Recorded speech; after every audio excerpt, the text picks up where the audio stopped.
വേണ്ട മോളെ, ഒന്നും സംഭവിച്ചില്ലല്ലോ. ഉമ്മ, അനസുക്കാനെ ഞാൻ നാത്തൂന്റെ ഭർത്താവായിട്ടല്ലോ സ്വന്തം കാക്കാനെ പോലെയല്ലേ കണ്ടിട്ടുള്ളൂ.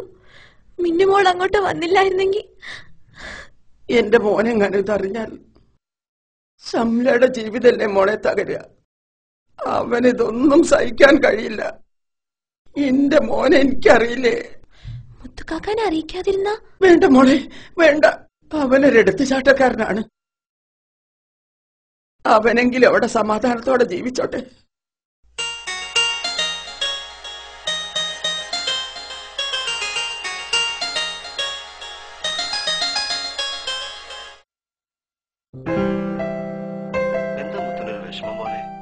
ഒന്നുമില്ല മുത്തേ.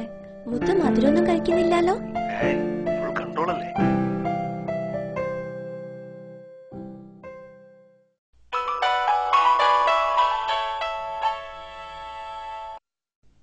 ഹലോ ഹലോ, അജയ് അല്ലേ?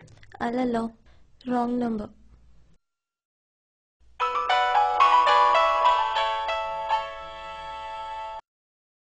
ഹലോ, പിന്നെ എവിടെയാ സ്ഥലം? നിങ്ങൾ ഉദ്ദേശിച്ച നമ്പർ അല്ലെന്ന് പറഞ്ഞില്ലേ? ശരി, ഏത് ജില്ലയാണെന്നെങ്കിലും പറഞ്ഞൂടെ? മലപ്പുറം. ഈശ്വര, ഇത്ര ദൂരേക്കാണ് കോൾ പോയത്. സോറി കേട്ടോ. എത്ര ദൂരത്തിനാണ് നമ്മൾ സംസാരിക്കുന്നറിയാമോ? ഒന്ന് പരിചയപ്പെടുന്നതുകൊണ്ട് വിരോധമുണ്ടോ? സ്ഥലവും പേരും ഒന്നും പറയണമെന്നില്ല, ബാക്കിയൊക്കെ സത്യം പറയണം. എന്തിനാ അങ്ങനെയൊക്കെ? ഒന്നിനുമല്ല, ഒരിക്കലും കാണാതെ വിദൂരതയിലിരുന്നൊരു സൗഹൃദം. എനിക്കൊരു ഭർത്താവുണ്ട്, കുഞ്ഞുണ്ട്, ധാരാളം സുഹൃത്തുക്കളും ഉണ്ട്. അങ്ങനെ ഒരു സൗഹൃദം എനിക്ക് വേണമെന്നില്ല. ശരി, ഞാൻ ഇയാളെ വിളിച്ച് ശല്യം ചെയ്യാനൊന്നും വരുന്നില്ല. ഫ്രീ ആകുമ്പോ മിസ് കോൾ ചെയ്താ ഞാൻ വിളിക്കാം, ഇല്ലെങ്കിൽ ഒരിക്കലും വിളിക്കുകയില്ല.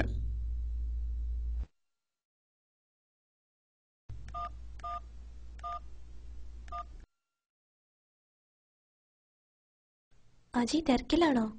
ഡോക്ടർ കോള് വെയിറ്റ് ചെയ്യാണ്, രാത്രി വിളിക്കാം കേട്ടോ.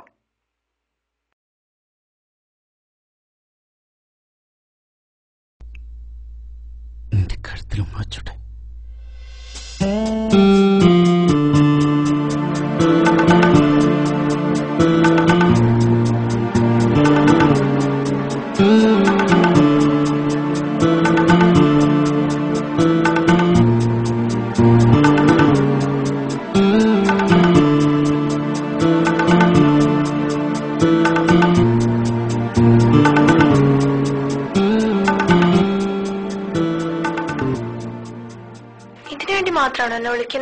ഒരിക്കലുമല്ല, എനിക്ക് നിന്നോട് എല്ലാം പറയാൻ കഴിയുന്നുണ്ട്.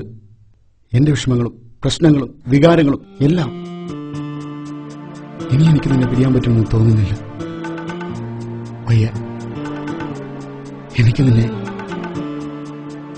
നിനക്കറിയില്ല ഞാൻ എന്തുമാത്രം നിന്നെ.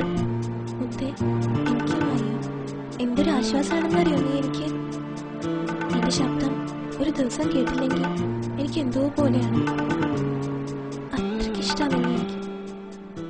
പക്ഷേ എനിക്കൊരു കുഞ്ഞുണ്ട്, ഭർത്താവുണ്ട്, സമൂഹം. ഒന്നും എനിക്കൊരു പ്രശ്നമല്ല. നിന്റെ കുഞ്ഞിനെ ആരെയും ഉമ്മച്ചി വിളിക്കുന്നേ? മോളെ ഉപ്പയാണ്. അല്ല, ഉപ്പയുടെ എന്തിനാ എനിക്കൊരു കുഞ്ഞുണ്ട് എന്ന് പറയണേ? ഇഷ്ടാന്ന് പറയണേ?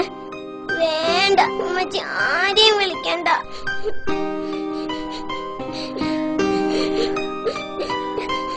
കരയണ്ട, ഉമ്മച്ചി നാളെ ജാം വാങ്ങിച്ചു തരാട്ടോ.